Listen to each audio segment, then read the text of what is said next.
Bonjour, alors nous sommes à notre dernier webinaire de la première session 2022 sur l'utilité et l'impact social. Donc, je suis Bérénice Dondaine du Mouvement pour l'économie solidaire. Moi, je suis Natacha Maillard, en service civique au Mouvement pour l'économie solidaire Occitanie. Bonjour Olivia. Et bonjour Bonjour. Olivia. Est-ce que tu peux te présenter en une minute? Ouais, bonjour, je suis Olivia Ruel-Maillfer, je travaille à l'APES, donc Acteurs pour une économie solidaire, qui est un réseau d'économie sociale et solidaire en Hauts-de-France. J'y suis depuis 7 ans. D'accord. Donc, donc nous avons depuis 6 mois en fait, engagé une série de webinaires sur l'évaluation de l'utilité sociale, impact social. Pourquoi? Alors, à la fois pour, je dirais, créer des échanges de pratiques entre les acteurs qui ont commencé, pratiqué l'évaluation de l'utilité sociale, de l'impact social. On aime bien être sur les deux notions, impact social, utilité sociale. Donc, on explore sans a priori les pratiques. On demande aux gens simplement de les relater, d'expliquer leur vision aussi à travers la méthodologie ou l'outil qu'ils défendent. Et puis, ce qui nous intéresse aussi, c'est le retour d'expérience. Donc aussi, en toute authenticité et sincérité, montrer ce qui marche et ce qui ne marche pas. Voilà, donc c'est un peu le but. Le but aussi, c'est de démystifier aussi cette notion d'impact social qui est un peu utilisée tous les jours.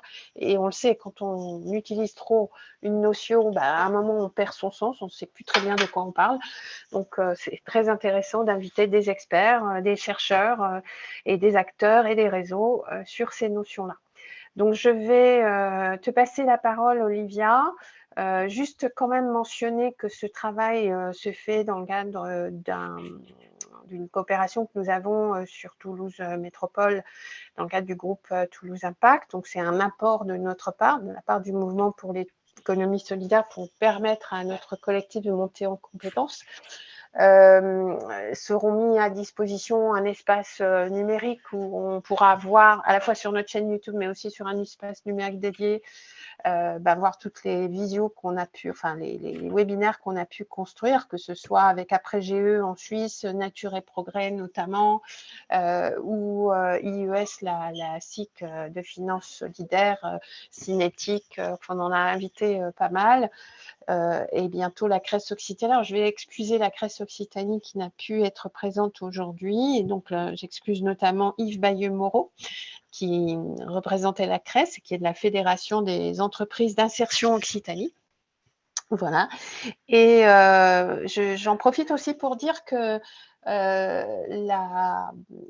l'intérêt que le Mouvement pour l'économie solidaire France aussi a sur l'impact social et l'utilité sociale est quelque chose d'assez historique, puisque on a participé notamment à, je dirais, faire influencer les propositions concernant la loi ESS pour qu'on aille plutôt sur un guide d'amélioration des bonnes pratiques que sur un label, par exemple, pour mentionner cela.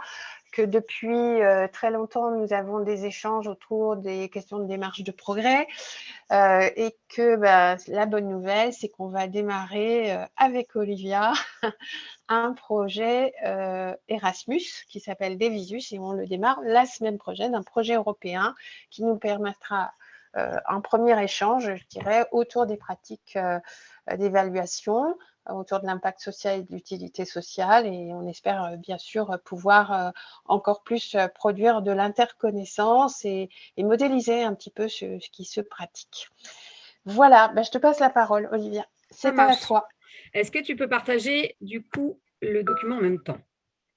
Oui, est-ce qu'avant tu peux te présenter un petit peu quand même? Tout à Qui fait. tu es, ouais, enfin un peu plus profondément, voilà, Ouais. qu'est-ce que tu fais? On est curieux, on aimerait savoir ce que tu fais à l'APES Ok. et depuis quand tu y es. Alors, à la PES, on est une équipe aujourd'hui de 13 personnes et moi, je suis principalement sur les questions d'amélioration des pratiques de manière assez large, c'est-à-dire que la PES est née sur une volonté de mettre en lumière la manière dont les structures d'économie sociale et solidaire questionnent leurs pratiques au regard des valeurs et comment elles rentrent dans un système continu d'amélioration des pratiques, de mise à plat un petit peu de comment elles fonctionnent et de s'assurer que ce soit bien en accord avec les valeurs qu'elles défendent. Et dans ce cadre-là, j'anime un gros dispositif qui s'appelle la démarche progrès et qui se développe sur plusieurs axes avec divers accompagnements. Et c'est dans ce cadre-là que j'ai été mobilisée sur l'évaluation d'impact social, donc dans le cadre du projet VISE, que je présenterai juste après, pendant 4 ans. Du coup, j'ai participé à cette recherche-action pendant 4 ans et j'ai continué à travailler sur de nouvelles expérimentations, sur des recherches-actions, sur des croisements avec d'autres acteurs type le projet Erasmus qu'on va démarrer la semaine prochaine. Voilà, donc sur l'évaluation d'impact social, toujours avec ce regard, amélioration des pratiques et questionnement autour des valeurs qui sont défendues par l'organisation. Et mon autre gros bébé, c'est que je travaille sur un axe qui s'appelle du local au global.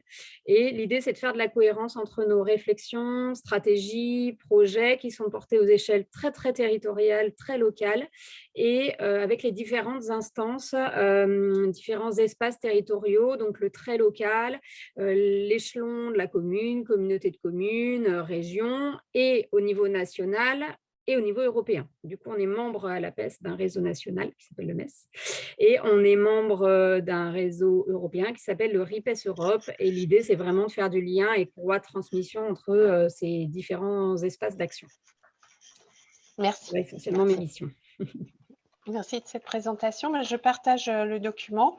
Je signale juste, Olivia, que ta vidéo est un petit peu coupée de temps en temps. Ah. Donc, je ne sais pas si tu es connecté par un Wi-Fi ou si tu peux te connecter par Non, une… Je suis en réseau. Je suis branchée en réseau là. D'accord. Je suis chez moi, donc je suis au mieux du mieux parce qu'au bureau, ce n'est pas possible, mais chez moi, je suis mieux. D'accord. Donc, je ne sais pas pourquoi ça bug un peu. Bon, je peux couper la vidéo, mais c'est moins sympa après. Voilà, c'est moins sympa. En tout cas, tu peux peut-être… je vais partager le document déjà et puis on va voir ce qui se passe. Allez, c'est comme ça. Hop. D'accord. Et donc, ce document, où est-il? Alors, hop.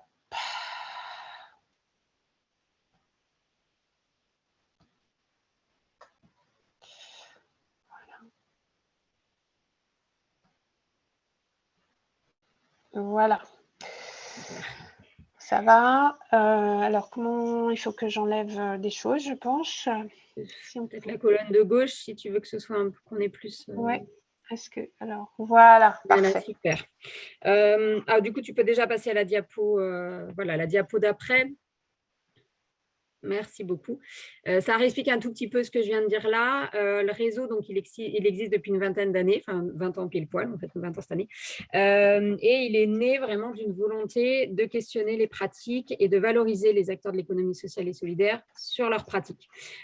Du coup, ce qui explique que tout ce qui est démarche progrès, projet d'évaluation d'impact et d'utilité sociale avec cette philosophie amélioration des pratiques, ce soit vraiment au cœur c'est l'ADN de l'APES, en fait. Donc, dès l'origine, on a travaillé sur la question de l'utilité sociale et comment on le valorise. Et puis, petit à petit, on a initié plusieurs projets. Donc, on a travaillé sur un projet, une recherche-action pendant 1 an et demi ou 2 ans, je crois, qui s'appelle Chorus ESS. C'était avant que j'arrive. Et ça nous a permis de mettre un petit pied à l'étrier sur ce qu'on entendait par utilité sociale et les questions d'évaluation. Aujourd'hui, on a du coup développé aussi toute une vision politique au sens sociétal évidemment, de ce qu'on entend par évaluation d'impact ou d'utilité sociale, et le projet VISE nous a permis de nourrir cette réflexion sur ce qu'on voulait défendre en termes d'évaluation. Tu peux passer à la diapo suivante. Ah. Ouais, c'est peut-être un petit peu trop zoomé. C'est ça.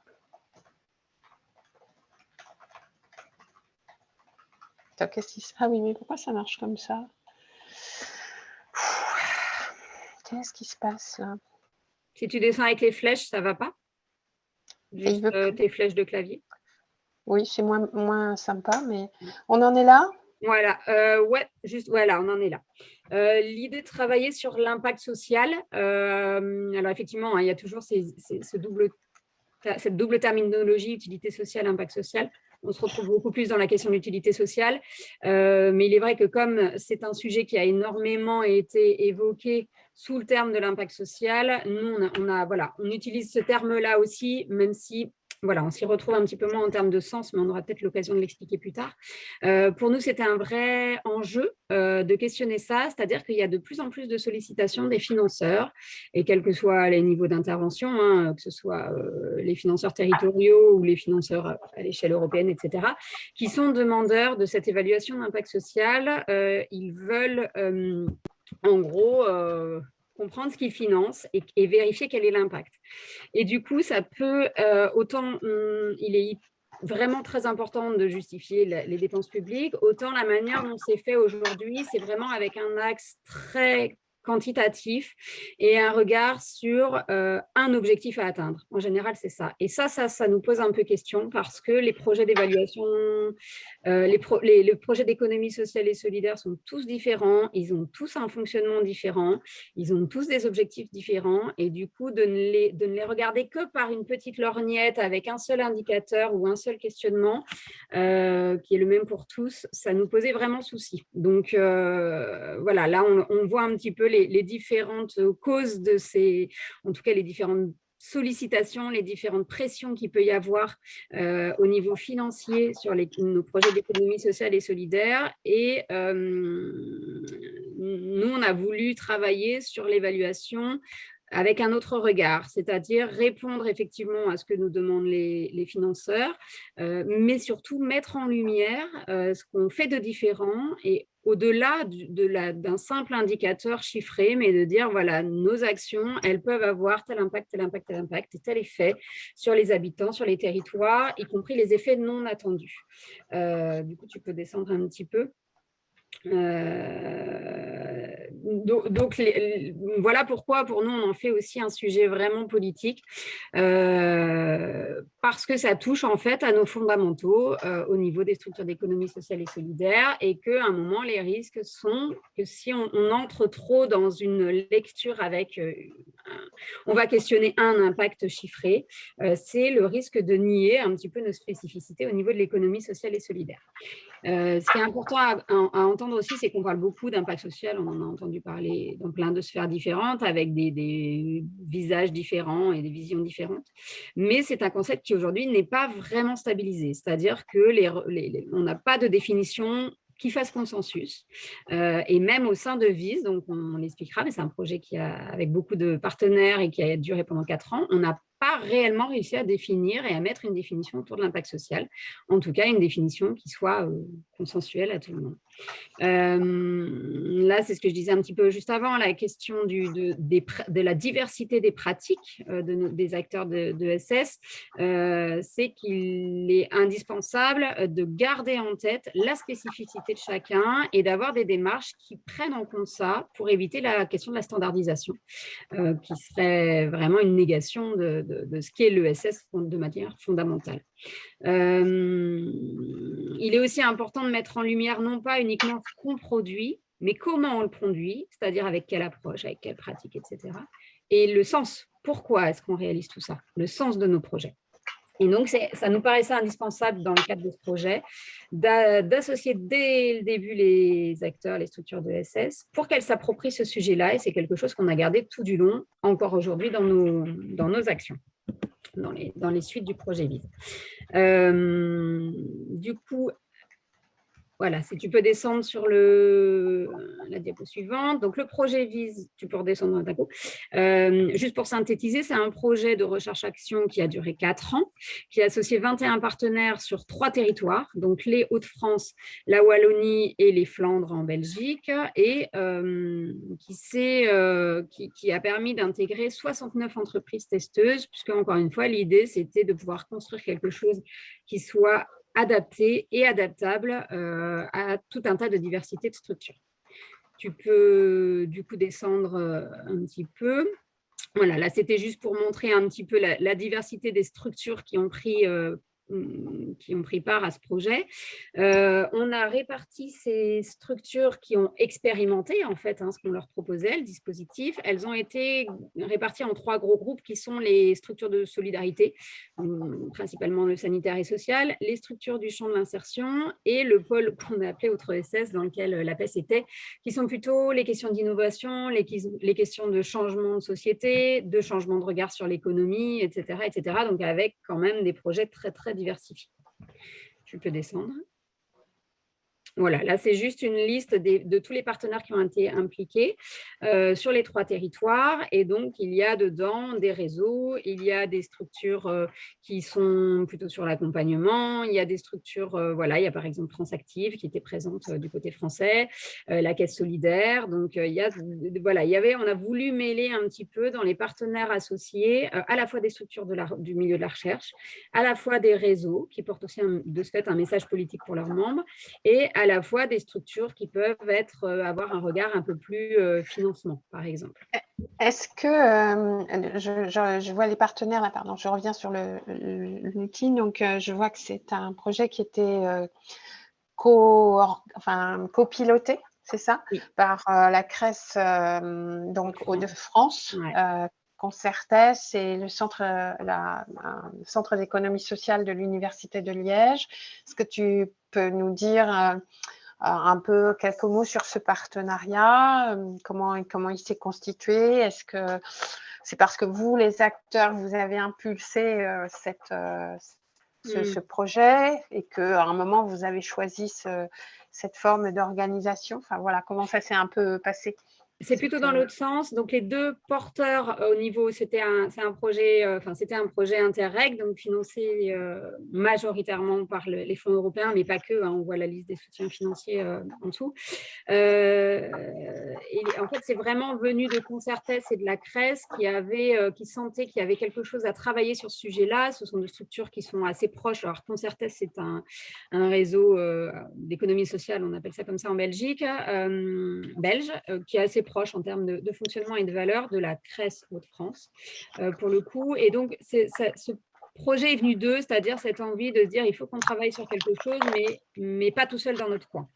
Et du coup, c'est par ce biais-là qu'ils ont associé le Centre d'économie sociale en se disant il faut absolument qu'il y ait un regard de chercheurs.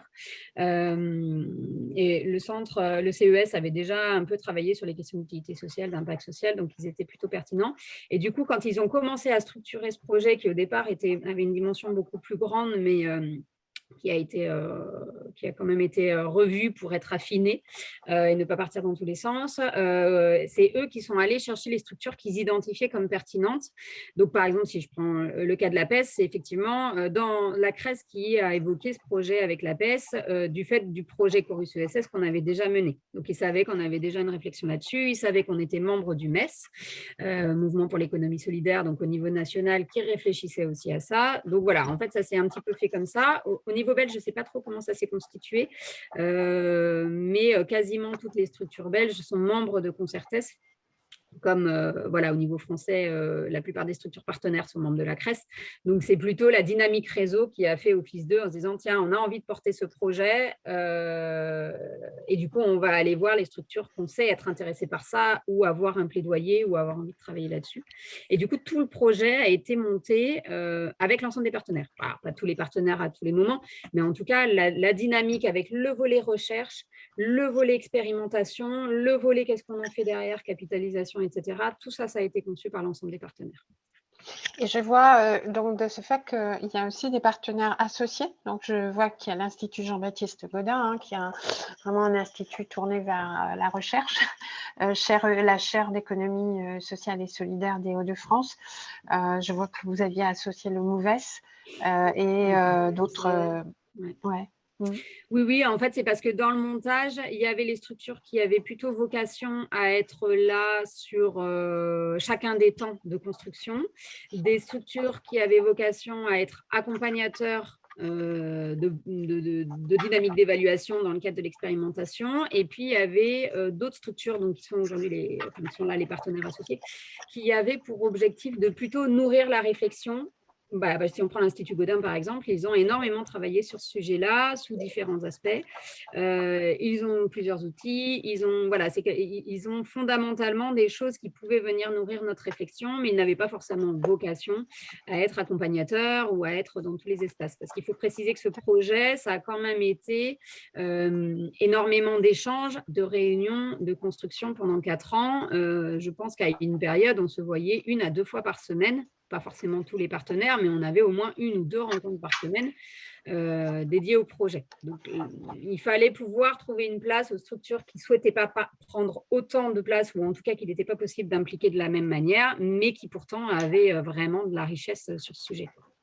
D'accord, merci. Rien. Je continue alors. Vas-y. Voilà, allez, on y va. Je vais descendre. Après, il y aura des questions, tu verras. Je te réserve quelques Pas de souci. questions sur Dans la l'avenir. mesure où je suis capable d'y répondre. Parce que pour la précision, moi, j'ai été associée à ce projet-là au démarrage. Mais par contre, toute la construction, ça a été porté par ma directrice, Bérangère Delferrière. Voilà, c'est elle qui était à la manœuvre de tout ça pour la PES. Donc, moi, j'étais associée un petit peu plus tard. Donc, on verra. J'espère pouvoir répondre à tout. Tu peux descendre du coup sur la slide suivante. Donc là, effectivement, l'idée, c'était d'avoir un projet sur 4 ans avec une première année, donc en 2016, de construction de la dynamique, 2 années, 2017 et 2018, d'expérimentation auprès des structures, des entreprises testeuses là, qui sont listées. Et la dernière année est de dire, qu'est-ce qu'on fait de tout ça? Comment on capitalise? Comment on l'utilise, etc. Donc, tu peux descendre du coup sur la diapo suivante. La première année d'élaboration, donc je le précise aussi parce que je pense que j'ai oublié de le dire au début, le projet vise, c'est pour valoriser l'impact social de l'entrepreneuriat social. C'est une terminologie européenne, entrepreneuriat social, mais c'est bien avec un regard diversité de l'ESS, c'est-à-dire qu'on utilise le terme d'entrepreneuriat, mais pour nous, ça incluait toutes les structures de l'ESS, quel que soit leur statut. Il n'y avait pas de regard sur les statuts, ce n'était pas uniquement à destination des entreprises, statut SAS, SARL, etc. Ce n'était pas que à destination des associations, c'était vraiment la diversité de l'ESS. La première année, donc sur l'élaboration, l'idée, c'était de dire qu'est-ce qu'on va pouvoir construire qui soit utilisable par les structures avec une base commune, c'est-à-dire qu'en gros, on va expérimenter quelque chose. Donc, il est indispensable qu'on ait quelques espaces en commun dans la manière dont on va les accompagner sur les différents territoires et dans les différents réseaux, mais en gardant la possibilité d'ajustement des spécificités en fonction justement de ces sujets. Donc, par exemple, sur le sanitaire et social, les enjeux ou la manière d'associer les parties prenantes ne seraient pas forcément les mêmes que dans le pôle autre ESS, parce que pas la même taille de structure, pas les mêmes implications de la gouvernance, etc. Donc, il y a eu toute une partie à ce moment-là de recherche un peu théorique. On est allé chercher à droite, à gauche des écrits qui existaient déjà et c'était le rôle du CES de faire une capitalisation de tout ça pour nourrir les autres structures qui n'étaient pas du volet recherche.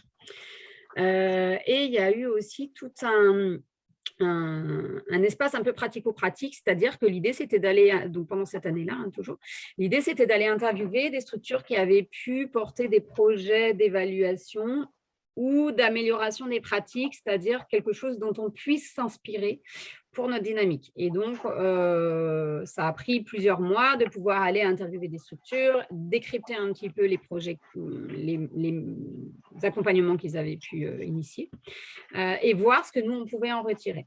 De toute cette base-là, on en est arrivé à on ne voulait pas d'une méthodologie unique, par contre, on en est arrivé à une base commune sur le fait qu'il fallait 3 grandes étapes, qui sont la première étape qui concerne plutôt la question de l'état des lieux et donc la réalisation d'un diagnostic de la structure, comment elle fonctionne sur plusieurs sujets, pour aboutir à ce qu'on appelle une question évaluative. Donc, en gros, qu'est-ce qu'on va aller questionner avec cette évaluation?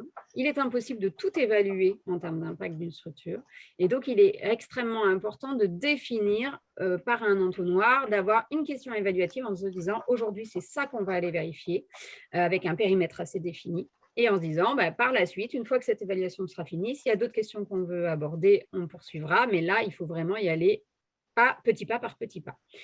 Donc ça, c'est la première grande étape. Une fois qu'on a cette question évaluative, on la décline pour pouvoir travailler sur des outils de collecte de données. Voilà, donc l'étape 2, récolte de données, où on va utiliser différents outils puis aller questionner différentes personnes pour vérifier si ce qu'on a imaginé dans la première étape s'ajuste ou pas. Et la troisième étape, c'est ce qu'on appelle l'analyse des données. Donc, une fois qu'on a réuni tout un tas d'informations, comment on les analyse, qu'est-ce qu'on en fait, puis comment on les utilise par la suite. Tu peux du coup descendre sur la diapo suivante. Donc ça, c'était la première année en 2016. Les 2 années suivantes. Peut-être une question quand même importante, c'est-à-dire que les réseaux qu'on a nommés, qui étaient partenaires, se sont bien mis d'accord sur ce que tu viens de dire. C'est-à-dire que ça, c'était le tronc commun des méthodes en général et des manières de regarder l'impact social et l'utilité sociale. C'est ça. C'est exactement ça, c'est la question du tronc commun. D'accord. Et dans ce tronc commun, tu peux… Attends, remonte juste un tout petit peu pour… voilà, dans ce tronc commun, tu vois, par exemple, on parle du cadre d'analyse, etc. Ça, c'est aussi un truc sur lequel on s'est mis d'accord. Alors, on a proposé… le cadre d'analyse, par exemple, c'est un outil qu'on a adapté pour pouvoir avoir une base un peu commune sur la question du diagnostic. Évidemment, chacun se l'est approprié en fonction de ses enjeux et de la manière de l'animer, etc. Et puis, certains ont utilisé d'autres outils, type la chaîne de valeur, type le SBMC. C'est encore un autre outil. Mais en tout cas, l'idée, c'était d'avoir quelques éléments un peu communs, y compris pour l'étape d'état des lieux et de diagnostic. D'accord. Très bien. Je vais passer à la slide suivante, donc le déroulé de la recherche. Sur le volet expérimentation. Voilà, de la recherche-action. Voilà, c'était les 2 années suivantes, 2017-2018. Donc, fin 2016, on a fait un appel à manifestation d'intérêt. Chaque réseau avait un nombre de structures à accompagner et puis chacun a fait l'animer de la manière, enfin, et aller recruter les structures de la manière qu'il le voulait. Nous, on a fait à l'APES un appel à manifestation d'intérêt sur 2 territoires. On a réuni des structures pour leur expliquer les enjeux, ce qu'on voulait défendre, le type d'accompagnement qu'on proposait et le fait que ce soit une recherche-action. C'est-à-dire, on va expérimenter des choses, on va les tester, mais vous êtes partie prenante de cette recherche-action et votre rôle dans ce projet, il est indispensable. Et de ce fait, c'est aussi là qu'on a eu des structures qui nous ont dit « Ah non, moi, ce dont j'ai besoin, c'est quelqu'un qui vienne faire l'évaluation chez moi, mais moi, je n'ai pas vocation, je n'ai pas le temps, etc. Je n'ai pas vocation à rentrer dans une expérimentation de ce type-là, d'ampleur. Donc, pour le coup, je préfère en sortir. C'est-à-dire que dès le début, il fallait mettre aussi les bases de vous êtes une structure de SS qui avait envie de travailler sur ce sujet-là. Nous, voilà ce qu'on vous propose. Notre contrat moral, c'est ça. Mais par contre, votre engagement, c'est de venir sur certains espaces transfrontaliers, c'est de suivre la dynamique, c'est de mobiliser un pilote, etc., etc. Donc ça, c'était vraiment important. Donc, pendant ces 2 années-là, on a fait des systèmes d'aller-retour entre les accompagnements que chaque réseau faisait auprès de ses membres. Donc, nous, on en avait 11 à l'APES. Et puis, des allers-retours avec les autres partenaires transfrontaliers et les acteurs de la recherche en disant ça marche, ça marche pas. Ça, on a testé, ça fonctionne bien quand il y a telle ou telle partie prenante impliquée. Par contre, il faut l'ajuster si vous avez les bénéficiaires qui sont impliqués, mais certains, par exemple, qui ne parlent pas français ou quoi qu'est-ce dans certaines structures, comment on réadapte. Donc voilà, on a fait ce jeu-là pendant 2 ans, ce qui nous a permis de faire initier un certain nombre de choses. Ouais, tu peux descendre encore un petit peu. Je vois que tu parles de l'apprentissage dans l'accompagnement, l'émergence d'un métier d'accompagnateur de l'évaluation, j'imagine. Est-ce que tu peux en dire quelque chose? Ouais, c'est ça. Ça, c'est un peu la conclusion, effectivement, de ces 2 années d'expérimentation et qu'on a travaillé un petit peu plus sur la dernière année en 2019.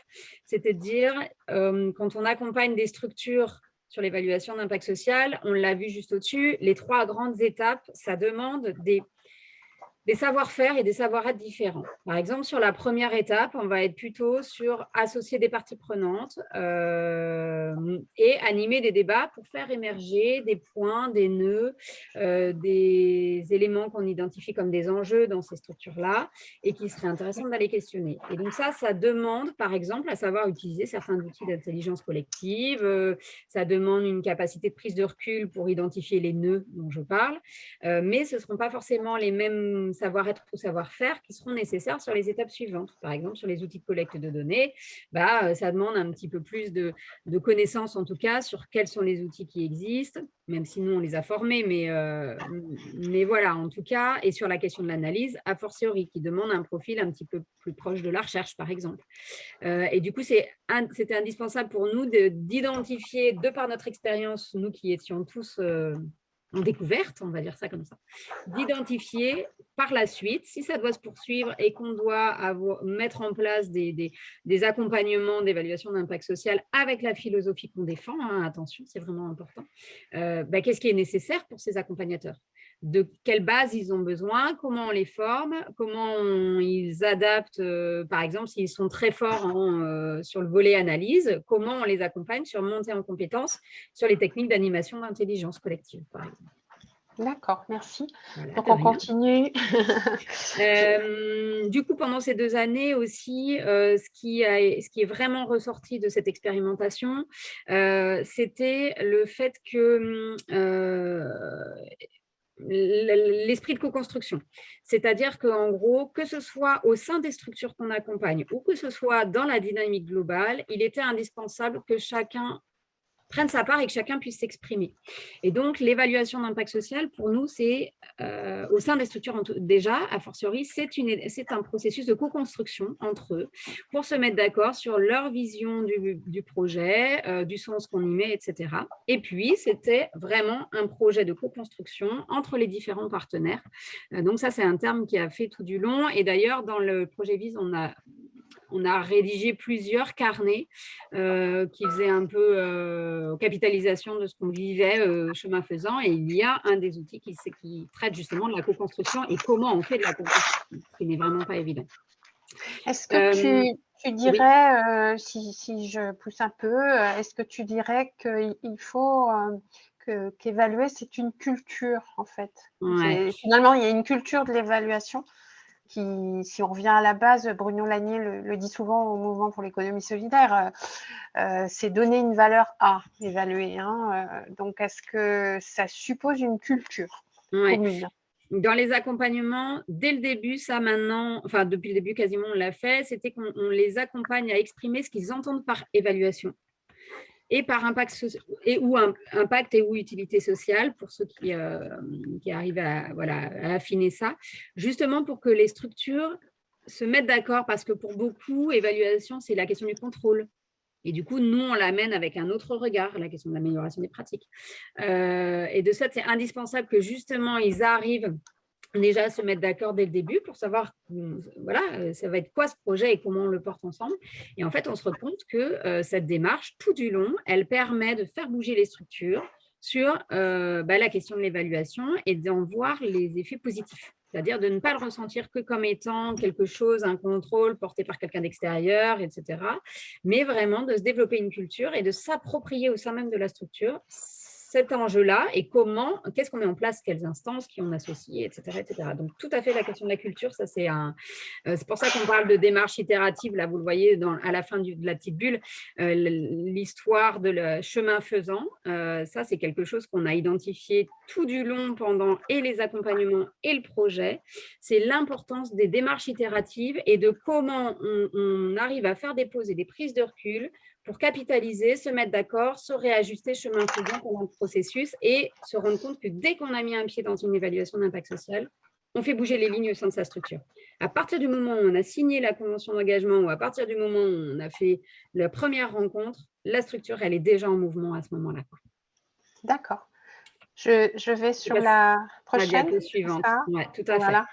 fait. Et donc, la dernière année, c'était, une fois qu'on a fait toutes ces expérimentations avec, encore une fois, je vous l'expliquais, des allers-retours avec la recherche, etc., des ajustements, qu'est-ce qu'on fait de toute cette matière ? 3 ans de travaux, une grande diversité de structures accompagnées. Et du coup, l'idée, c'était de capitaliser à la fois sur nos enseignements, par exemple, il est indispensable d'associer des parties prenantes. On parlait de la question de l'appropriation de ce sujet-là ou de la question de la culture commune au sein d'une structure.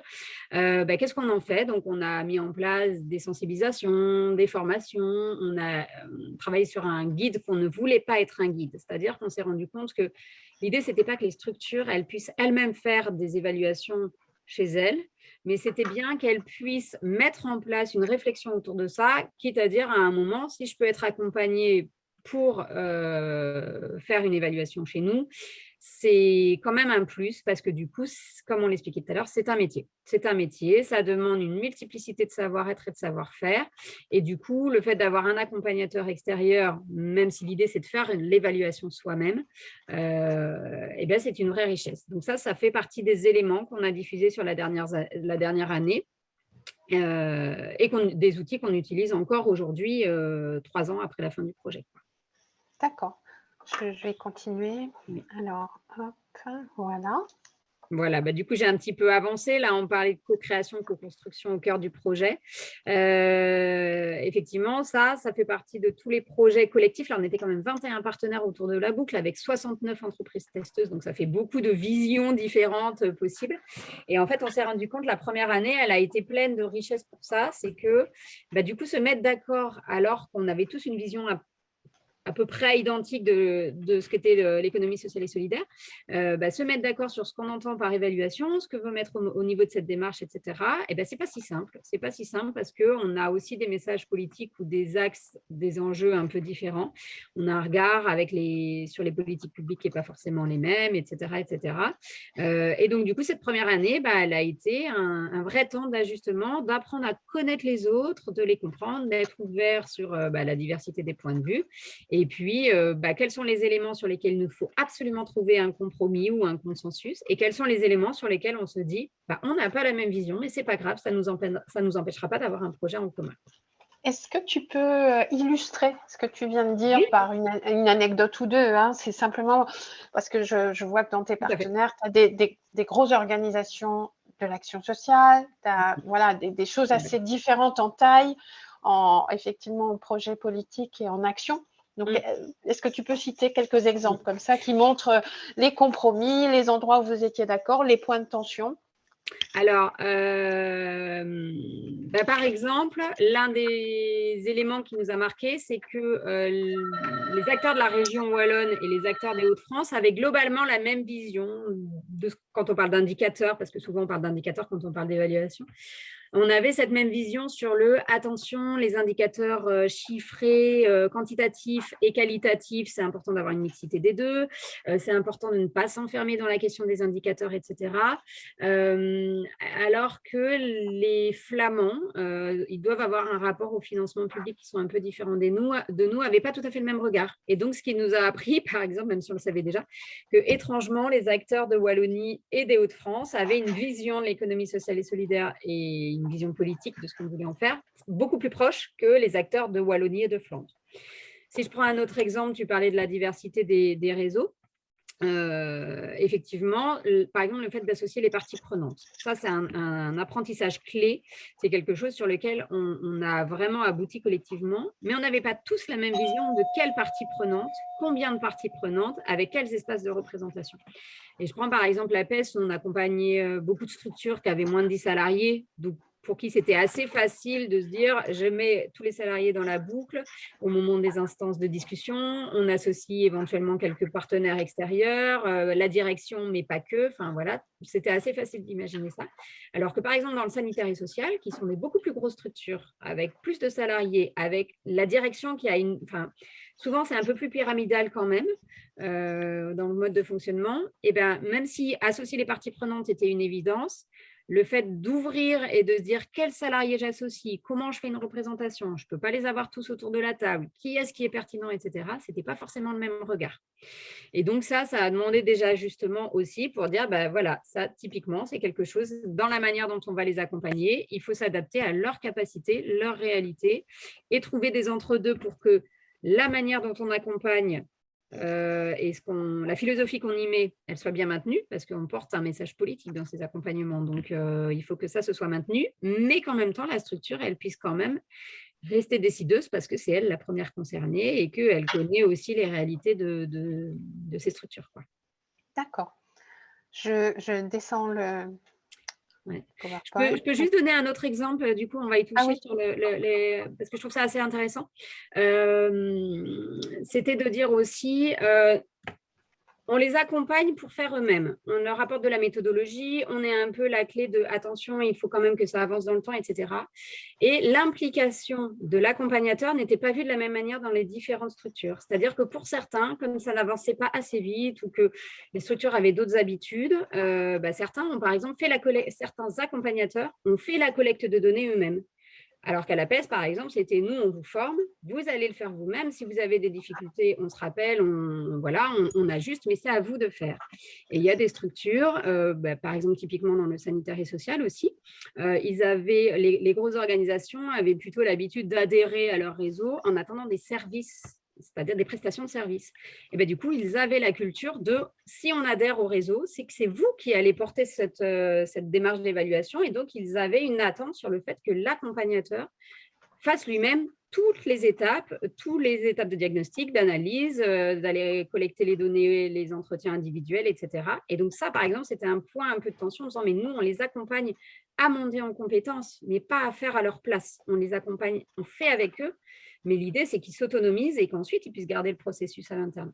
Et donc ça a été des points un peu de tension ou en tout cas de divergence dans la posture de l'accompagnateur, par exemple. alors je vais juste filer un petit peu ce sujet-là pour certaines structures, je pense à des ressourceries, ce genre de structure. Il y a une envie d'aller vers ces outils, il y a une envie certainement d'être accompagné, mais il y a aussi un problème d'organisation interne parce que ça prend du temps ça, par rapport au quotidien. Donc, est-ce que vous avez trouvé des solutions, enfin, vous avez comment dire, on le sait quand même, certaines structures de l'économie sociale et solidaire sont en tension de ressources humaines, bénévoles ou non, d'ailleurs, ou salariés.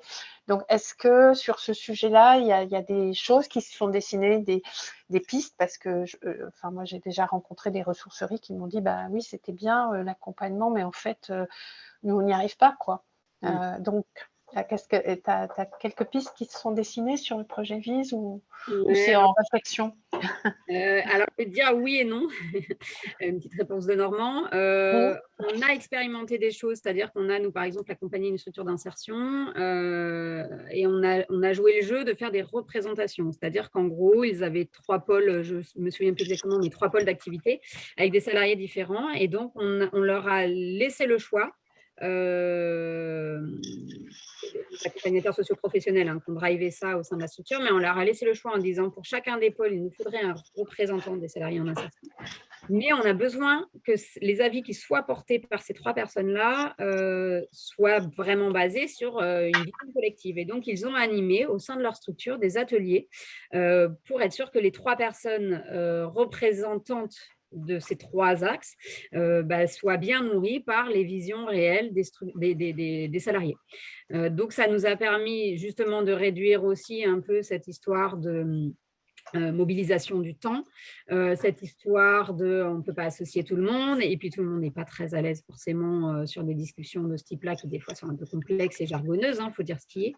Donc ça a été une solution trouvée, mais ça ne résout pas tout. C'est-à-dire qu'effectivement, dans d'autres cadres, on est encore confronté à cette question du temps parce que ce sont des choses qui viennent se rajouter au métier, aux actions déjà en place, aux activités déjà en place, que les gens ont besoin de se former et de monter en compétences et qu'effectivement, ça leur paraît un peu…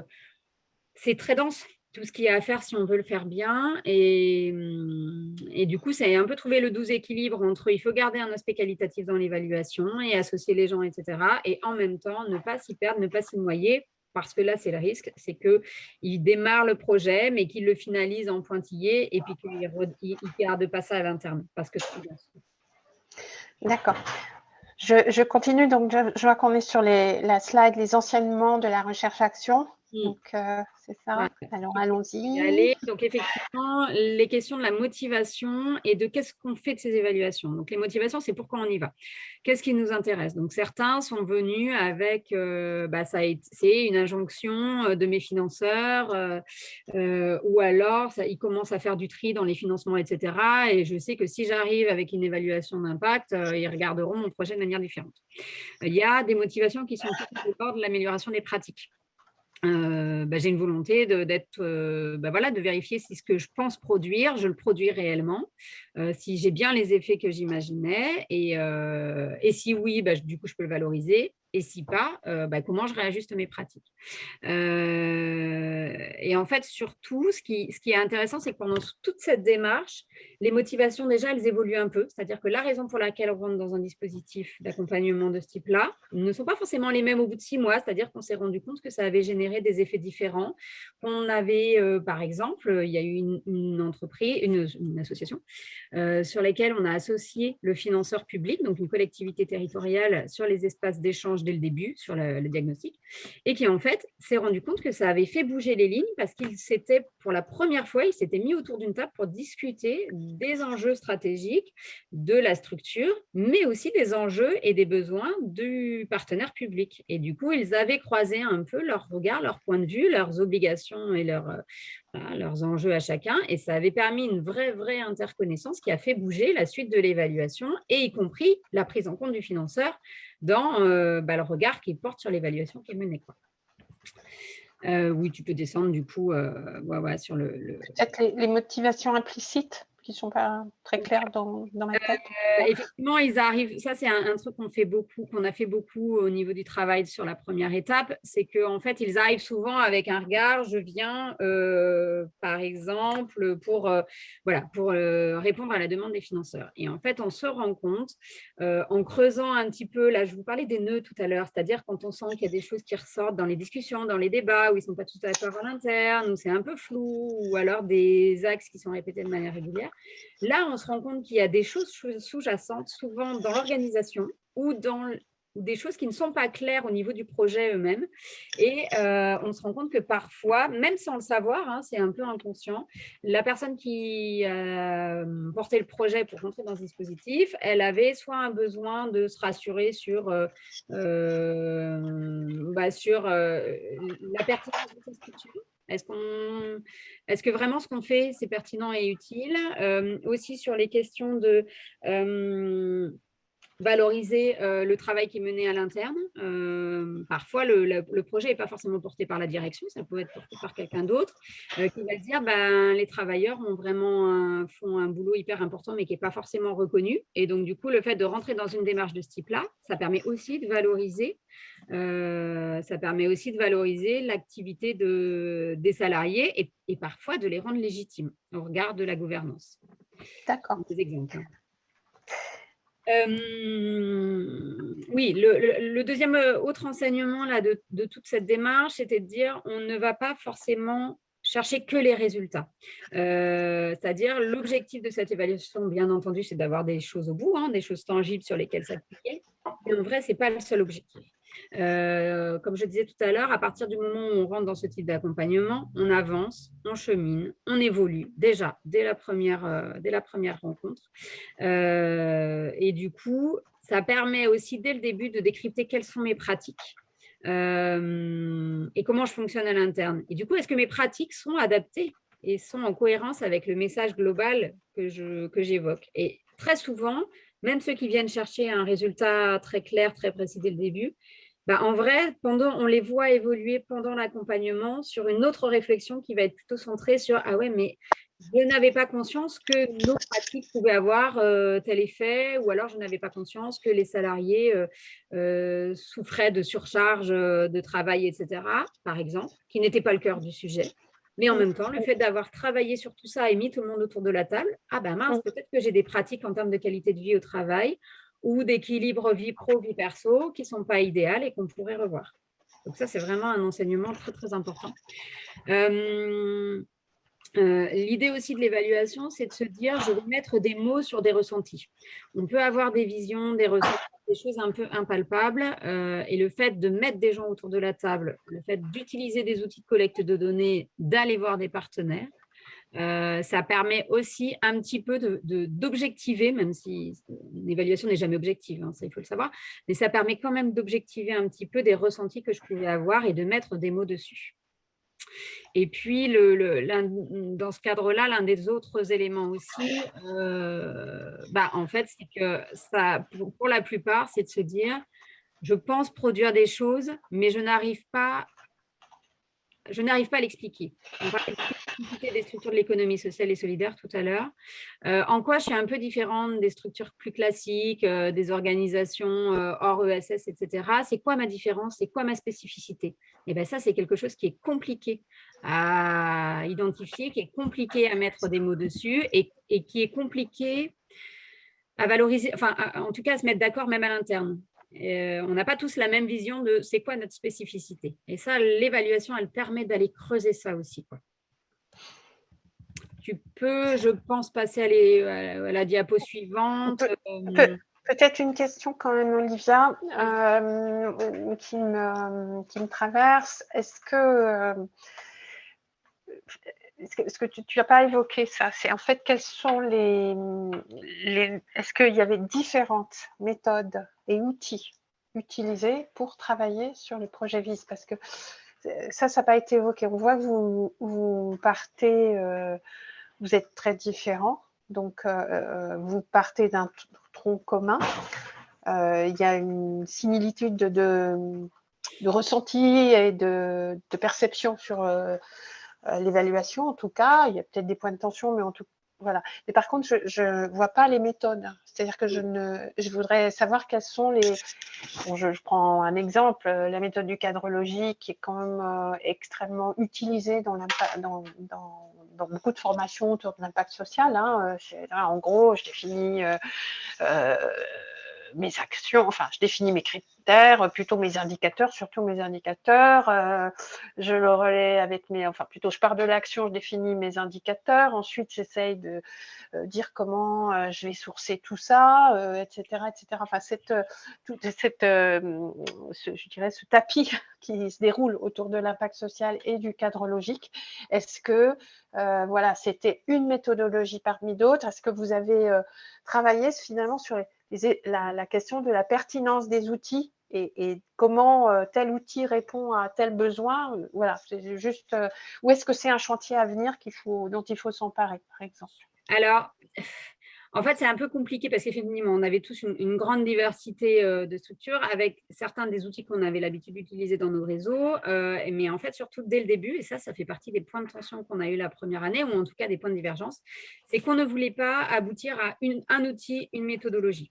C'était vraiment un parti pris pour dire il y a une telle diversité des structures, une telle diversité de fonctionnement, d'implication de gouvernance, ce serait totalement inadapté de produire une méthodologie, un outil, une base. À un moment, il s'est posé la question de est-ce qu'on construit une base de données des indicateurs, par exemple, en mettant tout ça en commun. Et vraiment, ce n'était pas l'objectif final et c'était même plutôt dans l'autre sens qu'on est parti. C'est-à-dire de se dire des bases d'indicateurs, en vrai, on en trouve. Et puis en vrai, c'est pas forcément hyper adapté parce que du coup, c'est s'enfermer dans un indicateur qui a été défini par quelqu'un d'autre et qui ne correspond pas forcément à ce qu'on veut.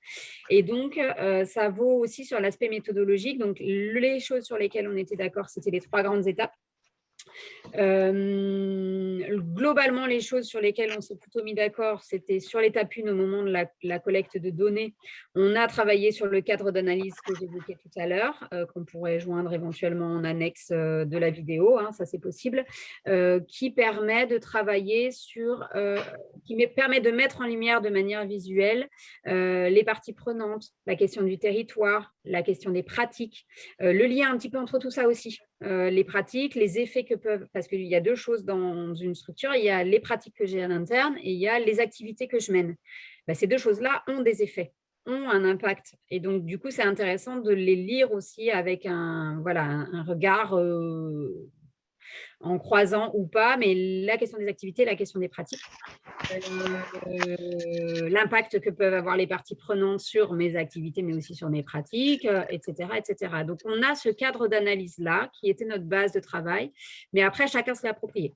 C'est-à-dire que certains, par exemple, l'ont présenté aux structures et on dit, nous, on va bosser à partir de ça. Certains se sont juste dit, c'est une base pour moi, accompagnateur, ça me donne quelques clés d'entrée et je vais travailler, par exemple, uniquement sur les parties prenantes ou uniquement sur la question du modèle économique, par exemple. Certains ne l'ont pas du tout utilisé et ont utilisé d'autres outils. L'idée, c'était de se dire, on se fait une sorte de boîte à outils avec plusieurs outils. Donc, en gros, sur l'étape 1, on avait 3 schémas. C'était soit la chaîne de valeur. Voilà, ça pas la peine que je vous les décrive comme ça parce que de manière orale, c'est un peu compliqué, mais je pense qu'on les mettra en annexe de la vidéo. Donc, soit la chaîne de valeur, soit ce qu'on appelle le SBMC, qui est un outil souvent utilisé sur le montage de projets, soit effectivement ce cadre d'analyse. Qui restait en tout cas, qui avait des éléments communs. C'est-à-dire que l'idée, c'était de dire, sur cette partie 1, il faut absolument qu'on arrive à travailler différentes axes du fonctionnement de la structure, donc je les ai évoqués, et puis qu'on aboutisse à une question évaluative. Et ensuite, à partir de ça, l'étape suivante, c'était de se dire comment on décline cette question évaluative, qu'est-ce qu'on entend, comment on la définit. Par exemple, question évaluative, quel est l'impact de mon activité mobilité sur l'autonomie de mes bénéficiaires. Ok, très bien. Qu'est-ce qu'on entend par mobilité? Qu'est-ce qu'on entend par autonomie? Ça, c'est hyper important à travailler au sein de la structure. Et une fois qu'on a décliné ça, ça nous permet de se dire, OK, ce qu'on veut aller chercher, c'est telle info, telle info, telle info. Et bien donc, on va mettre en place un questionnaire, on peut mettre en place des focus group, on peut mettre en place des entretiens individuels. On peut mettre en place des observations non participantes. C'est aussi un outil qui est assez peu utilisé, mais qui est extrêmement chouette. Voilà, donc on se formait, nous, accompagnateurs, sur toutes ces techniques-là et on formait les structures sur l'utilisation de ces techniques-là chez elles, y compris sur la question de l'analyse. Donc, on a quelques outils comme ça d'analyse avec des logiciels qui existent. Voilà, en fonction de si on a plutôt des éléments un peu quantitatifs, un peu qualitatifs, et y compris sur comment on met en lumière les résultats qui sont ressortis majoritairement. Donc, tout ça pour dire qu'on a pour chacune des étapes, on avait plusieurs outils, plusieurs approches possibles, et le fil rouge, il était plutôt sur la manière dont on le faisait. Donc, les 3 grandes étapes, on l'a évoqué, mais le fait d'associer des parties prenantes, le fait que ce soit la structure qui soit à la main et qui se soit approprié les enjeux autour de l'évaluation, le fait qu'effectivement, il y ait une évolution chemin faisant et que l'objectif n'est pas que l'atteinte des résultats, mais tout ce qui bouge depuis le début. Voilà, on s'est mis d'accord plutôt sur une philosophie, plutôt que sur une méthode ou un outil, puisqu'il y avait une trop grande diversité et on s'est rendu compte que ce n'était pas forcément pertinent. Très bien, merci. Du coup, tu veux commenter la slide 18 ou je passe Du coup, ça, je l'ai déjà un petit peu évoqué, la question de l'objectivité et puis de démontrer ce qu'on fait déjà. D'accord. Et donc Voilà. La question évaluative, du coup, j'en ai parlé, c'est la conclusion de la première étape. Pour moi, j'avoue, mais c'est lié sans doute à mon métier, pour moi, c'est l'étape la plus importante parce que c'est là qu'on met autour de la table les gens et qui ont des regards différents et que pour la première fois, on fait croiser leur vision, souvent la première fois, on fait croiser leur vision sur la mission de la structure, le besoin sociétal auquel elle répond. Ça, c'est quelque chose qu'on questionne assez peu finalement dans les organisations. Pourquoi est-ce qu'elle a été créée, cette structure, à l'origine? Quels sont les effets qu'on imagine qu'elle produit? Voilà, toutes ces choses qui sont fondamentales pour un projet d'économie sociale et solidaire, qui sont les bases, ce sont des choses qui sont assez peu questionnées. Et c'est des choses qu'on va aller travailler sur cette première étape avec l'objectif de la question évaluative. Du coup, la question évaluative, elle doit décliner de toutes ces discussions-là, de tous ces points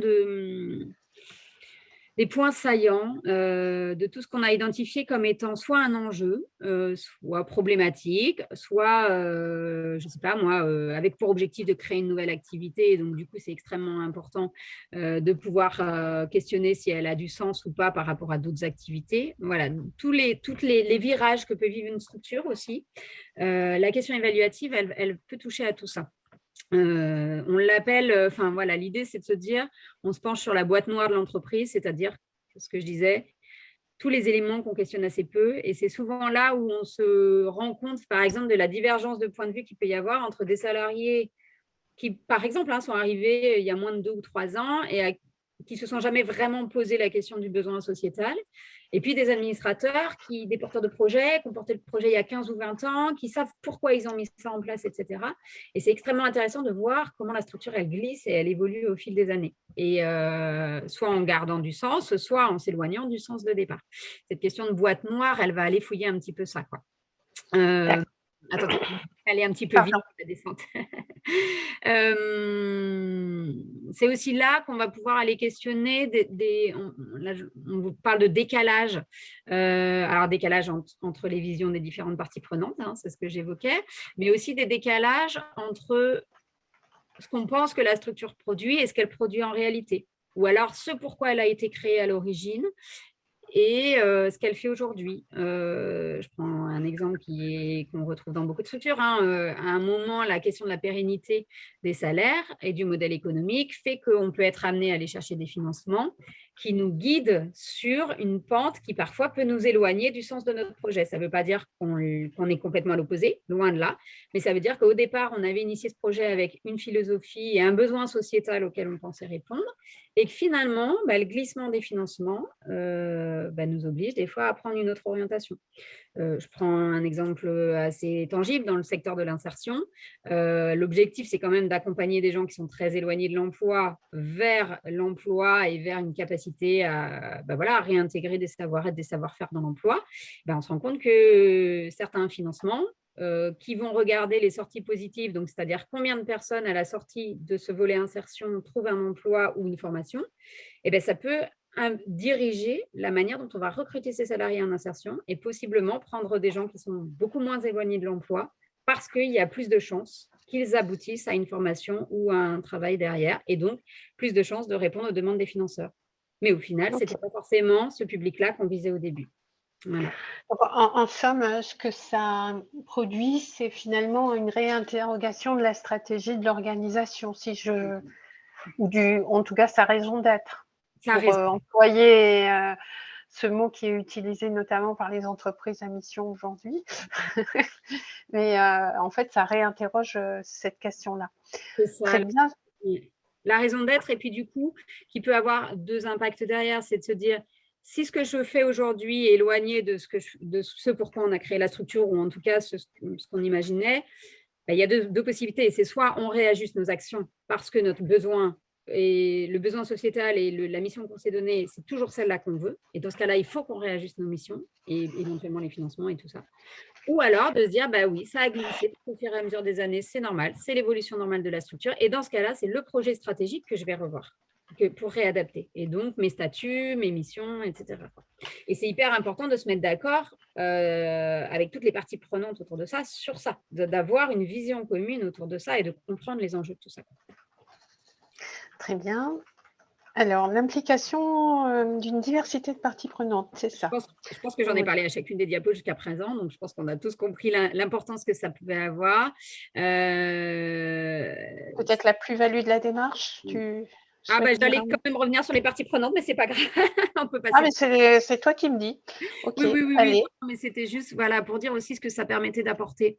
Le fait d'avoir plusieurs parties prenantes externes ou internes, ça permet, donc j'ai donné l'exemple du financeur tout à l'heure, donc ça permet une meilleure interconnaissance, mais c'est aussi que ça permet d'avoir une prise de recul et un regard un peu extérieur sur une structure, parce que par exemple le dirigeant qui pense souvent avoir une vision très très large de sa structure, elle est quand même ciblée dans son propre regard, sa propre lorgnette. Et du coup, si on ne croise pas avec les regards des bénéficiaires, des partenaires extérieurs, des voisins, typiquement, des salariés, etc., on reste dans une vision de la lorgnette. Et cet espace-là, il est extrêmement important pour cette prise de recul, justement. Après, le choix des parties prenantes, il est crucial à chacune des étapes. On n'est pas obligé d'associer les mêmes, mais du coup, c'est aussi très important au moment où on se questionne sur qui on va associer, sur qu'est-ce qu'ils peuvent nous apporter, qu'est-ce que ça va leur apporter, mais aussi quels sont les risques. Quels sont les risques à associer telle ou telle partie prenante dans un espace de discussion? Et donc, par exemple, sur la partie diagnostic, on peut se dire, je vais associer le financeur quand on va parler de l'axe du territoire, mais je ne vais peut-être pas les associer quand on va parler du modèle économique ou de la gestion des RH ou j'en sais rien, des choses qui peuvent être un petit peu plus sensibles, par exemple. Donc ça, c'est important de poser ces choses-là aussi pour éviter certains risques. D'accord. Tu peux descendre. Ouais. Du coup, les plus-values de la démarche. Donc, effectivement, on est d'accord, c'est une démarche très chronophage. C'est une démarche qui peut faire peur au début, surtout qu'elle demande un peu une multiplicité de savoir-être et de savoir-faire. Mais on s'est rendu compte que c'était un vrai investissement pour l'avenir, pas un investissement financier, mais un investissement en termes de temps. Et voilà, parce que donc, ce qui est ressorti de toutes ces évaluations, majoritairement, c'est le fait que ça leur avait permis de mettre autour de la table des gens qui ne se croisent jamais, ou qui se croisent assez peu, ou en tout cas sur des sujets qu'on n'aborde jamais avec eux. Et donc, une meilleure connaissance de la place et du rôle de chacun aussi, et une meilleure prise en compte, par exemple, des bénéficiaires dans certains projets. On ne les associe pas toujours aux réflexions stratégiques, sauf qu'en même temps, ce sont les premiers concernés. Et donc, du coup, voilà, cette capacité à mobiliser, à fédérer, elle naît aussi du fait qu'à un moment, on leur demande leur avis. Et ça, c'est important. Le fait aussi que toutes les personnes en présence puissent se dire ah bah tiens, notre projet, on refait un projet commun. C'est pas chacun son petit projet et on met tout ça dans une grosse bulle. C'est vraiment quel est notre projet commun et on se met d'accord sur le besoin auquel on pense répondre. On se met donc voilà, ça, cette capacité à refaire un peu collectif autour de ça et à se faire ou refaire une identité. C'est-à-dire qui on est, à quoi on répond, comment on fonctionne. Donc, c'est pour ça que c'est extrêmement important aussi de le faire de manière régulière parce que vous avez toujours des personnes qui rentrent, qui sortent, etc. Ça, c'est une grosse plus-value. Et puis, on le disait tout à l'heure, hein, le fait de travailler sur cette démarche comme ça fait bouger les pratiques dès le début. Et donc, la question de s'améliorer, améliorer la manière dont on fait son métier, améliorer la manière dont on a organisé la structure, améliorer par plein de petites choses qualitatives, des choses dans le quotidien, améliorer l'ambiance au travail, par exemple. Il y a une structure, par exemple, qui a travaillé sur c'est quoi le bonheur au travail. Sa question évaluative, c'était c'est quoi le bonheur au travail. Eh ben, ça, pour le coup, c'est absolument pas une attente d'un financeur. Mais en fait, au regard du décryptage dont on a parlé tout à l'heure, c'est ça qui était ressorti comme étant un enjeu à cet instant-là. Voilà, et du coup, là, sur la question d'amélioration, je l'ai évoqué plusieurs fois, mais cette adéquation entre ce que je pense produire ou ce qu'on espère produire et ce qu'on produit réellement, bah, c'est un moment de se dire, est-ce qu'on est pertinent? Est-ce qu'on est pertinent dans ce qu'on propose et est-ce qu'il faut réajuster la méthodologie, l'approche, etc. Le sujet, effectivement, d'après, c'est la question de la montée en compétence sur ce que c'est qu'une évaluation, sur ce que c'est qu'une conduite du changement aussi. Comment on amène les gens à bouger, les structures à bouger, qui on associe, etc. Les méthodologies d'évaluation, ça c'est quelque chose en général, il y a assez peu de structures qui ont cette compétence en interne et qui pour autant est vraiment importante. Puis se dire quand je m'outille là-dessus, ça me permet aussi de garder des outils à l'interne que je peux réutiliser dans d'autres contextes, sur d'autres activités, etc. Une montée en compétence aussi sur les enjeux de l'évaluation d'impact social et les risques qui y sont liés. Ce que j'expliquais un petit peu au tout début sur la question contextuelle des financements publics, c'est extrêmement important que les structures elles aient conscience de tout ça, quoi. Voilà, et puis la question de prendre le temps de réfléchir sa stratégie, prendre le temps de prendre du recul, prendre le temps de se questionner, faire pause à un moment on est toujours comme ça amené à aller plus vite et plus vite et plus vite et il faut qu'on avance et on a plein de trucs à faire, etc. C'est extrêmement important par moment on fait pause là. On regarde ce qu'on a fait, on regarde ce qu'on fait et on s'assure qu'on est encore sur un bon chemin et qu'on n'est pas en train de courir et de pédaler après quelque chose qui nous échappe en fait, tout simplement. Voilà, tu peux dérouler effectivement la diapo suivante. Alors, peut-être quand même une question sur le dialogue avec les entreprises similaires, puisque là, on est assez centré finalement sur l'entreprise qui produit de l'impact social ou qui produit l'utilité sociale et donc qui réinterroge ses manières de faire, etc. Mais ça reste interne à l'entreprise et à son petit écosystème, je dirais, en tout cas limité. Donc du coup, quelle est la réflexion sur l'impact social de manière plus globale, notamment quand on est, par exemple, on peut très bien dire qu'est-ce que je pense aux entreprises d'insertion, associations intermédiaires, régies de quartier, etc., qui toutes et d'autres qui toutes travaillent sur la question de l'emploi et du chômage sur certains territoires. Est-ce que le projet vise, ou vous avez déjà imaginé quelque chose qui sorte un peu de l'entreprise et qui essaye d'évaluer aussi, au-delà de nos propres organisations, l'impact global qu'on a sur un taux de chômage, sur le fait que les demandeurs d'emploi ne se sentent pas, ou les chercheurs d'emploi d'ailleurs, comme dit Territoire Zéro Chômeur, ne se sentent pas comme une sous-civilisation invisible ou contrôlée. Est-ce qu'on est allé jusque-là dans ce projet autour de VIS? Alors ça, ce sont des points qui sont ressortis au moment de l'expérimentation, chemin faisant. À chacune des étapes, on a eu des choses comme ça qui sont ressorties. Mais ce n'était absolument pas l'objectif du projet. Et comme c'était déjà un projet d'envergure, entre la recherche, l'expérimentation, etc., voilà, l'idée, ce n'était pas de se disperser, mais c'était de garder dans la dernière année la question de la capitalisation, de garder tous ces points-là qui n'ont pas trouvé réponse dans le projet parce que ce n'était pas l'objectif, pour éventuellement imaginer des suites de recherche ou aller questionner ça par un autre biais. Et donc, ça n'a pas été analysé ou questionné en tant que tel, ça a été débattu, mais pas travaillé en tant que tel. Par contre, la PES et d'autres sont ressortis justement de ce projet avec la frustration de la dynamique collective et territoriale. Et du coup, de qu'est-ce qu'on en fait ? Et la question de l'évaluation territoriale, elle est restée un petit peu là en suspens. Et donc, il y a des réflexions en cours avec certains partenaires, avec éventuellement certains financeurs sur ça, sur est-ce qu'on peut essayer d'initier aujourd'hui une évaluation qui soit avec une dimension un peu plus territoriale, avec une mixité aussi des structures, des impacts qu'elles ont à plusieurs, parce que normalement, l'évaluation d'impact social, comme on l'entend dans les théories, c'est de dire, en gros, on va essayer de nier tous les éléments contextuels pour réussir à identifier uniquement l'impact lié à la structure et rien qu'elle.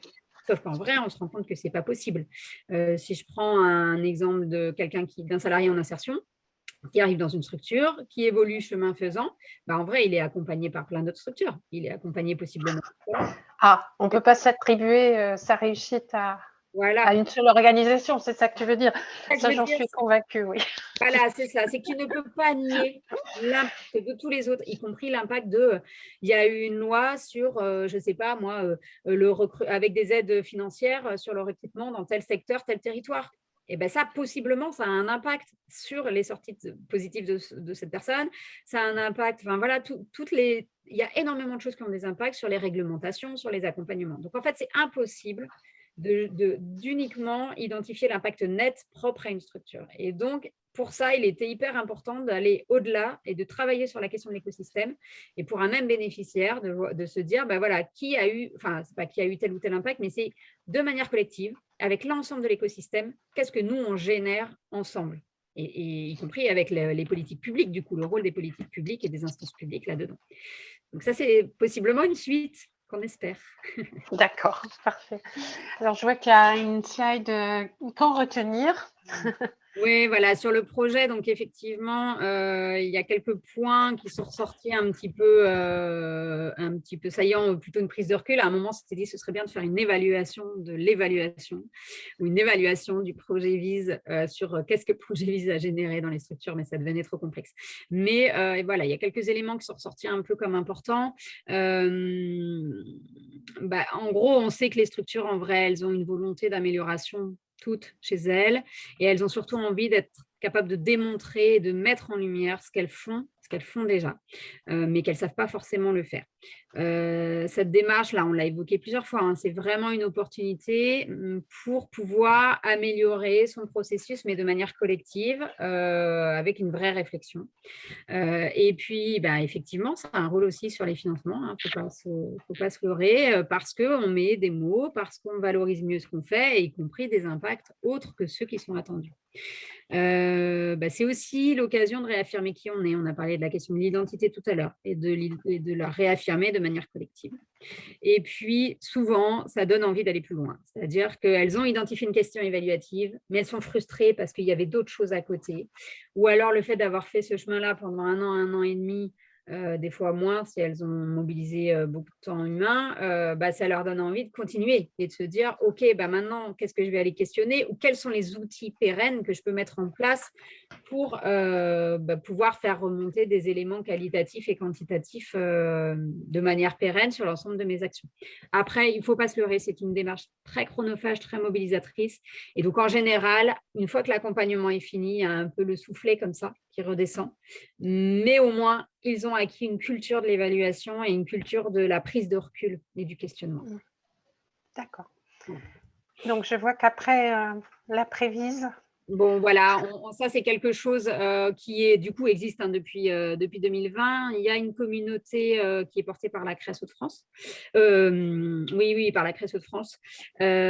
Au niveau régional, du coup, sur les structures qui ont participé à VISE, mais pas que. Il y a aussi des temps d'échange de pratiques qui ont perduré au niveau transfrontalier, puisque Concertes a porté un autre projet sur la Wallonie qui s'appelle le projet Denis, dans lequel on a aussi été impliqué et qui, là, pour le coup, était la montée en compétence d'accompagnateur. Donc, du coup, le métier d'accompagnateur dont on parlait tout à l'heure, ça a été travaillé dans ce volet-là.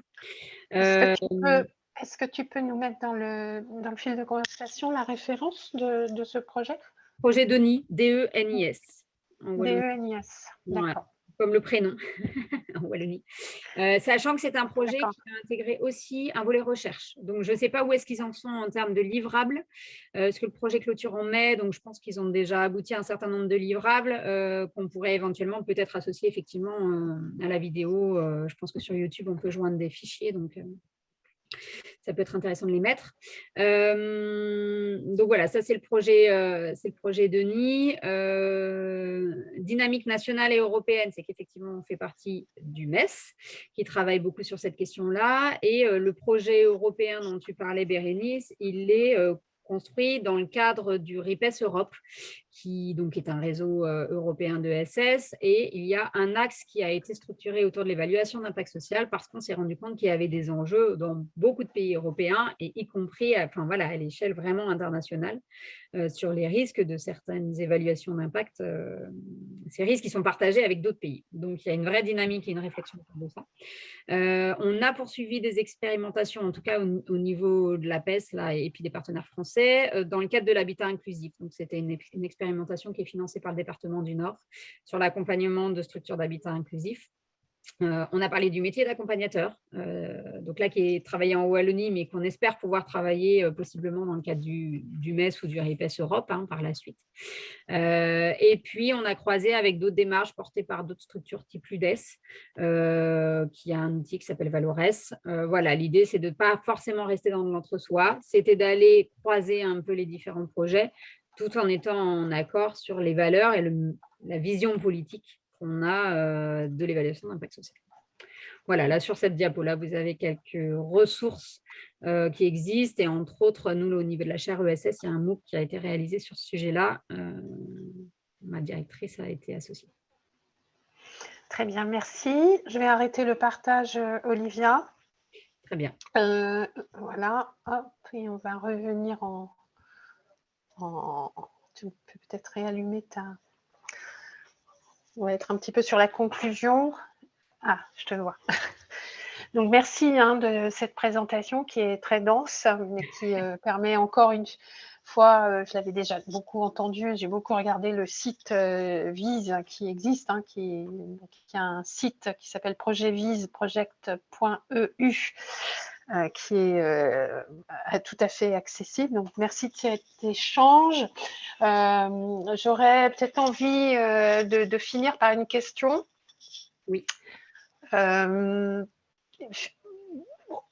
Aujourd'hui, s'il y a un plaidoyer à porter vis-à-vis des institutions et en étant, je dirais encore une fois, dans l'ouverture et dans quelque chose de constructif, hein, voilà, qu'est-ce qu'on peut dire aujourd'hui aux institutions, aux financeurs, qu'ils soient privés ou publics, aux politiques publiques hein, aussi qui émergent avec ce mot magique impact, ou voire je dirais même aux détracteurs je dirais de mesures d'impact externe, externalisées notamment. Qu'est-ce qu'on aurait à leur dire qui serait, voilà, comment on peut construire dans ce contexte-là une approche peut-être plus inclusive, plus diverse, plus large de la notion d'évaluation. Quel est ton avis sur quel est l'avis de la PES, hein, tout simplement, sur ce sujet-là? Alors, ça tombe bien parce que je me l'étais noté là à l'instant, dans mes petites notes. J'ai oublié de parler de la déclaration commune qui reprend tout ça. La déclaration commune, c'est une des conclusions du projet VISE, enfin un des livrables du projet VISE, qui reprend un peu tous les éléments de ce qu'on défend comme vision de l'évaluation d'impact social et qui a été travaillé avec tous les partenaires du projet VISE, mais surtout croisé avec le TIES. Le TIES, c'est une structure qui a travaillé à peu près en même temps que nous sur ce sujet-là au Canada, qui a fait les mêmes expérimentations au Canada et nous en Europe, enfin franco-belge. Et en fait, quand on s'est rencontrés plusieurs fois pendant les deux projets et quand on a croisé nos orientations, nos conclusions, etc., on s'est rendu compte qu'on avait exactement les mêmes, alors qu'on est sur des territoires différents, avec des politiques publiques différentes, avec des structures différentes.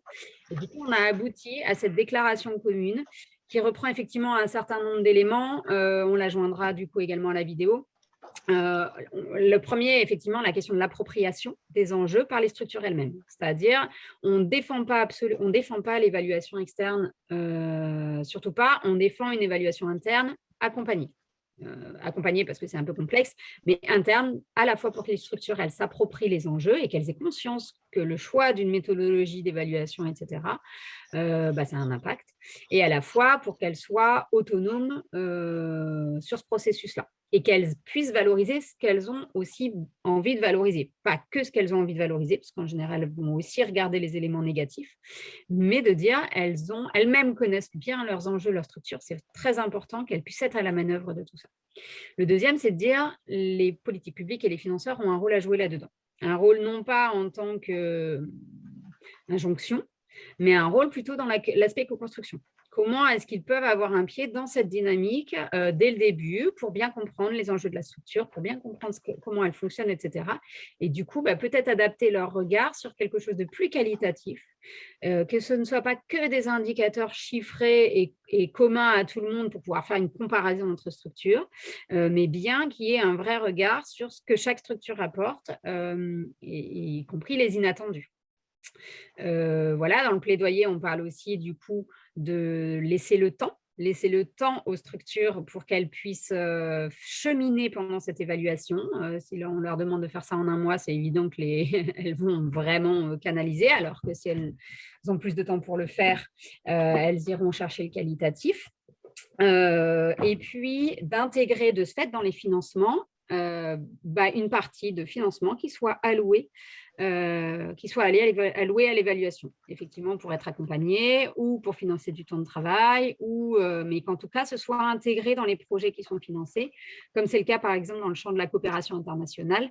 Très souvent, il y a, je ne sais plus, mais je crois que c'est à peu près 10% du budget qui est alloué à un budget pour l'évaluation. Alors, c'est plutôt une évaluation externe en général, mais mine de rien, ça aide quand même les structures à se dire c'est indispensable de rentrer là-dedans et je sais que j'ai une partie de mon projet qui devra être ça. Et donc, dès le début de mon projet, je vais imaginer les outils, les étapes, etc. Et de ne pas se réveiller à la fin, mais de vraiment l'intégrer dès le début. Voilà, en gros, un peu les gros éléments. On n'a pas trop parlé des indicateurs, mais il y a cette question-là aussi dans le plaidoyer, d'être ouvert à l'apport d'éléments qualitatifs et quantitatifs. Parce qu'un élément chiffré, même si on a l'impression que c'est objectif, en vrai, c'est biaisé. Un chiffre, ça se lit et ça s'interprète un peu comme on veut. Et du coup, c'est indispensable d'avoir des éléments qualitatifs qui viennent nourrir des éléments chiffrés et des éléments chiffrés qui viennent poser quelque chose, on va dire un peu scientifique si on veut, sur des verbatims ou des choses plus qualitatives. Et puis le fait, on l'a dit plusieurs fois, hein, le fait d'associer les parties prenantes, ça c'est plutôt voilà, une déclaration commune qui n'est pas spécialement à destination des financeurs, mais en tout cas qui est assez large dans la manière dont on défend les projets d'évaluation. Très bien, ben merci beaucoup Olivia. Donc on va mettre cette vidéo en ligne et les documents qui vont bien avec, ainsi que le lien de la déclaration commune qu'on va rechercher sur le projet VISE. Et qui du coup, je le précise, est ouverte à signature. Pour ceux qui partagent ce plaidoyer-là et qui ont envie d'en faire partie, nous on a été tous signataires, mais voilà, dès qu'on travaille avec des structures qui sont très impliquées, c'est ouvert à signature par tous ceux qui partagent ça. Bien sûr, et je pense qu'on le retravaillera dans le cadre du projet de Visus qui démarre la semaine prochaine. Merci à toi. On est vraiment ravis que tu aies participé. À très très bientôt. Très certainement au mois de novembre à Toulouse pour le forum régional de l'ESS qui sera sur une Europe citoyenne et solidaire. Et je ne doute pas que nous allons imaginer un atelier sur l'impact social et l'évaluation. Bien sûr. Parfait. Allez, à bientôt. À bientôt. Merci, Au revoir. à bientôt. Bon après-midi.